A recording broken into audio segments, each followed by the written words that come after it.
Walking. Put one foot in front of the other, and you can go places. In summer, walking is something we do for pleasure. We can leave the four walls of home and go out into the world, among the birds and butterflies and growing things. In no time at all, we feel a connection to the earth and a kindness to the people we encounter on the path. What if we let this connection we feel while walking build into a longer journey of personal and spiritual change? What if this feeling of openness filled our days like a journey towards peace? A journey towards peace includes acknowledging the brokenness of the world. Hatred and violence, exclusion and prejudice, failure to see each person as beautifully made in the image of our Creator. Peace is a sense of wholeness, completeness. Seeking peace is longing for healed and renewed relationships, seeking harmony and treating all with respect. Creator God, teach us to see as you see, to love as you love, to act as you act. Through us, you would stand by the poor, supporting them at the beginning of their distress, not when they are at the end of their hope. Through us, you would side with the oppressed and challenge us to release them from their tyranny and torture. Through us, you would speak for the voiceless and call the powerful to generosity and humility. Through us, you would care for creation for the sake of all creatures and future generations. Remind us that we are each made in your own sacred image. Celebrate love and tear down walls of division and hatred. Silence racism and still the hand raised in anger. Seek out the lost and missing and protect the vulnerable. Teach us to be reconciling people by Jesus' example. May it be so. Amen. At the very beginning of the global immersion story, we sat with one of our advisors on a porch overlooking the Rocky Mountains. We had been in conversation for nearly an hour about peace and reconciliation. Playing devil's advocate, he questioned our every thought about peace, what it required, what it looked like, whether it was the same as justice or something far more. The conversation, equal parts exhilarating and discouraging, zeroed in on the point with one question. What do you mean when you speak of peace? Silence. We didn't know what to say. Recognizing that his young mentees were in a necessary moment of disequilibrium, our friend smiled, sat back, gestured toward the meadows, the aspen groves, and the mountains looming in the distance. This is peace, is it not? He asked. On the one hand, we couldn't help but agree. Our experience in that moment matched what we had learned about peace as a couple of young white faith leaders. We were in a beautiful place, relaxed, on a spiritual retreat and among good friends. There was no conflict that we could see, hear, or read about on our social media feeds.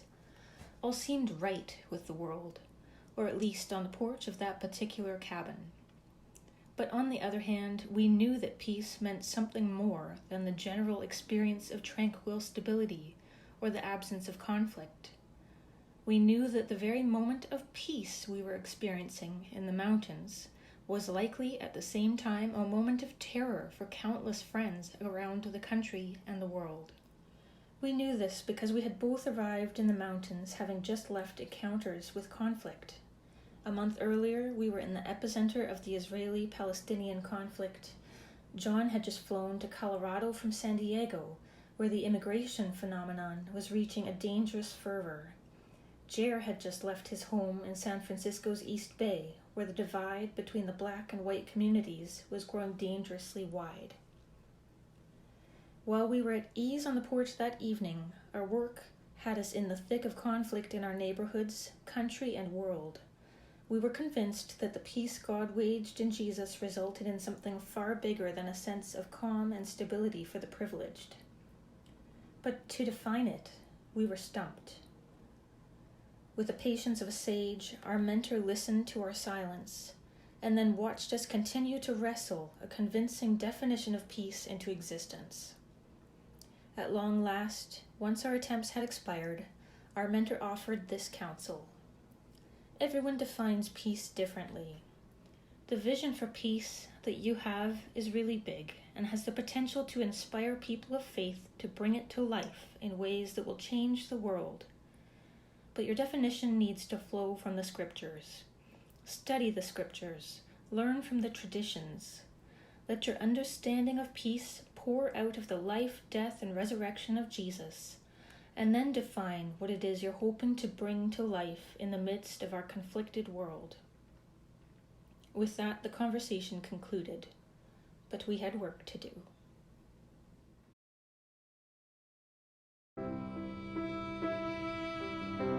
A reading from Romans. Let love be genuine. Hate what is evil, hold fast to what is good. Love one another with mutual affection. Outdo one another in showing honor. Do not lag in zeal. Be ardent in spirit. Serve the Lord. Rejoice in hope. Be patient in suffering. Persevere in prayer. Contribute to the needs of the saints. Extend hospitality to strangers. Bless those who persecute you. Bless and do not curse them. Rejoice with those who rejoice. Weep with those who weep. Live in harmony with one another. Do not be haughty, but associate with the lowly. Do not claim to be wiser than you are. Do not repay anyone evil for evil, but take thought for what is noble in the sight of all. If it is possible, so far as it depends on you, live peaceably with all.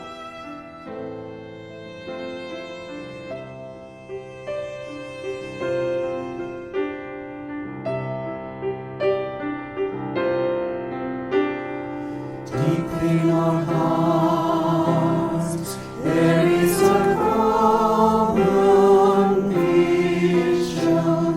Deep in our hearts, there is a common soul.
Gracious God, your love knows no limits. Fill our hearts with your compassion, open our eyes to your presence in the world, and enlarge our minds to understand your will. Take our hands and minister through them.